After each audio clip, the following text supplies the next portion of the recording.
Alright, what's going on, guys? Trev back again, here to bring you another video. This one's going to be doing a review for Gotham, the television series. This is going to be for Season 4, Episode 17, a mandatory brunch meeting.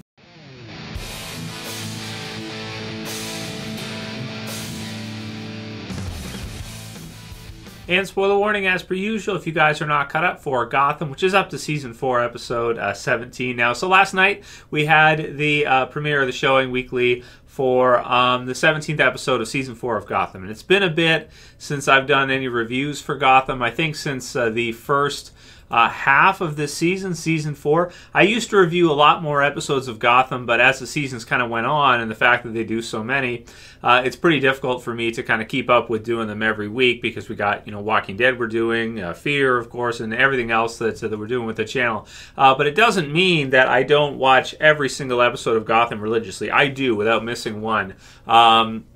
Every week I love to watch Gotham. I like the Thursday night thing. They've switched it from the first few seasons there were on Mondays, which I felt like was a really good switch to change it to Thursdays, because Monday is pretty competitive when you have football and you have other stuff on. So if Gotham's going to succeed and it's going to continue to show for at least a couple more seasons, then I do think that Thursday is a good day to show new episodes. Also, what makes it difficult to do is because they do 22 episodes a year. And while I'd love to go through and review every single episode with you guys week to week, that's just a lot of stuff. 22 episodes for one show is a lot, and I kind of wish Gotham was kind of bigger than it actually is, because I think it's an amazing show. It's really a lot of fun. Not the kind of series you can take 100% seriously. It's sort of half reality and half the comic book kind of light Batman stuff that's happening. But recently, man, I mean, they have just been doing an amazing job with Gotham, just killing it. I'm always impressed by Gotham, and I'm always surprised by the fact that not too many people actually check the series out. Like, there's not that many people compared to a lot of other series that actually watch Gotham every week. But it's a shame, because the show is just fantastic. I really hope it gets a 5th season. I don't think it's been confirmed yet, but if they do a confirmation, I'll let you guys know that they're going to be doing a Season 5. I hope so, because 22 episodes of this series is really a lot of fun, and I think it really is a substance series. It's got a lot to it, and it's really, they pump out a lot of really fun stuff in Gotham, a lot of characters, like, for example, Sophia earlier this season. Was really surprised what they did with that.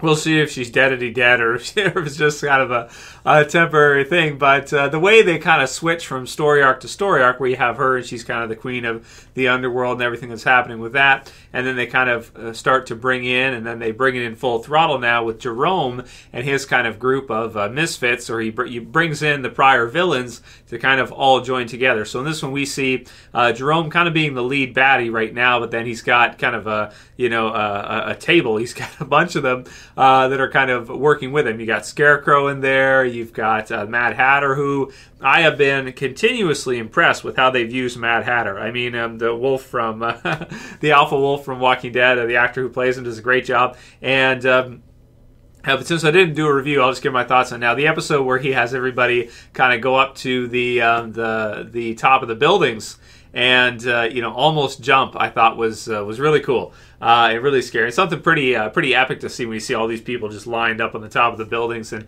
you really get to see Mad Hatter, maybe done in a more epic fashion than's probably ever been done in live action.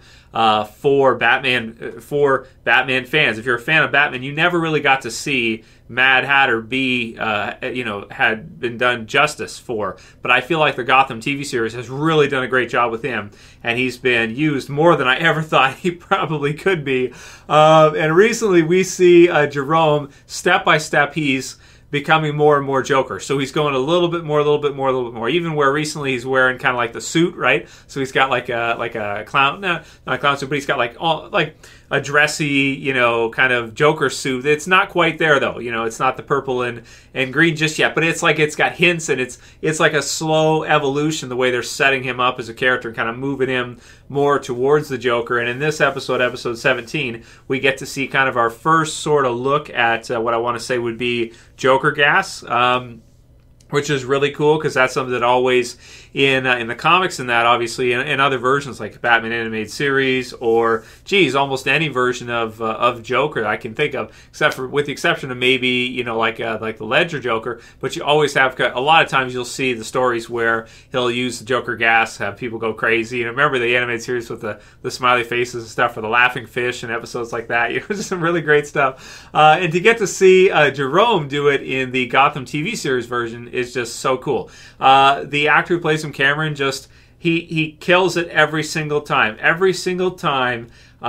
You know, we see him as Joker. In this episode, for example, there's some stuff that reminds me of The Dark Knight when he goes in with a shotgun into the engineering firm, and you know, he's kind of going around with the shotgun, and it's just like there's some hints of different things that really remind me of some of the best Batman stuff there is. For example, that scene where Ledger goes into you know, do you know where Harvey is? Do you know where Harvey? You know where he is? And he's got to like put, and just the way Gotham does it, where it's like they subtly kind of they hint to it, and they just, you know, you've got Jerome, who is just, for a TV actor, I mean, he is amazing, you know, as a younger kind of prequel Joker type character. He's just fantastic.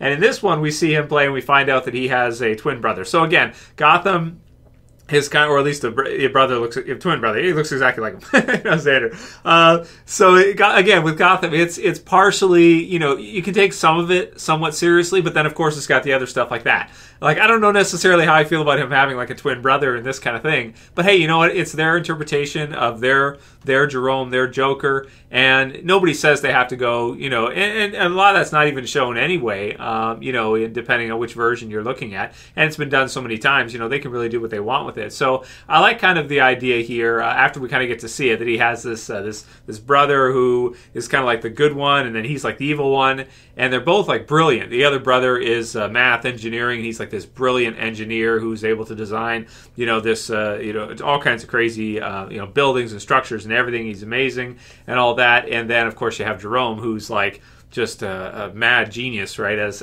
our Joker. It's just really fun stuff. So I really like this episode. Also in this episode we had Lee, who her and the Riddler, she's kind of trying to help the Riddler kind of break out of his Riddler personality and get and kind of have the Ed side take back over more, and we see a possible relationship starting between the two of them as we have kind of this game show. I like to try to guess it as riddles, and I was close with the last one. I said trust, and it was a promise, right? So it was pretty close. So some of them I like to guess as he's going through, but you know, he's presenting it and everything. What time is it? He's got like catchphrases and stuff. So it's funny in his presentation and everything. So it's cool. It's fun, and you know, again, you know, Gotham's kind of silly, so you can't 100% take it seriously. You know, you have a possible relationship starting between the two of them, but we don't know. Like, we got to see what that's going to look like and everything. And is she going to be smart enough? Like, is he going to try to kill her at some point, like he has prior with his other, you know, prior girlfriends and stuff? We know he's not. You know, his girlfriends don't have a good track record for survival. So right. So, but Lee is different. Lee is so, you know, she's so smart and everything that maybe she can kind of, you know, the psychology and all that. Maybe she can kind of help him, and you know, he can kind of get better a little bit with him. We have Penguin, who goes to see Butch. Or Grundy, should I say? Again, something else they did in the series that was absolutely freaking brilliant, to bring in Grundy, Sullivan Grundy won pants too, right? Have you guys ever seen the comedies? They used to do this these little skit things, right? I always remember the one, Grundy won pants too. I just want a decent pair of pants. So anyway, you can look it up if you don't know what I'm talking about. You gotta see it. It's really funny. I love those kind of Cartoon Network type stuff. But anyway, we see Grundy, Butch, and he's so you have Penguin, who goes to him because he wants to. Penguin immediately wants to try to start to rebuild and kind of, you know, you'd think at this point he had enough of all this stuff and he'd be like, you know what, it's not worth it, forget it, I'll just go and do something else or something. But no, it's totally ingrained in him now. It's what he is. He wants the power back, so he goes to Butch and he makes the proposal to him to see if they can find Hugo, to see if they can kind of reverse what's happened to him, and he kind of brings him into the fold with Jerome, the others, with you know, Mr. Freeze and Firefly. So you got all these different, you know, kind of supervillains kind of all working together, which is really fun. You know, it's kind of like when you look at what they did in earlier seasons, where they would have single episodes focused on the different villains. It really feels epic when you have something like this happen, where you have a lot of them kind of come together under the Joker, which is really, really cool.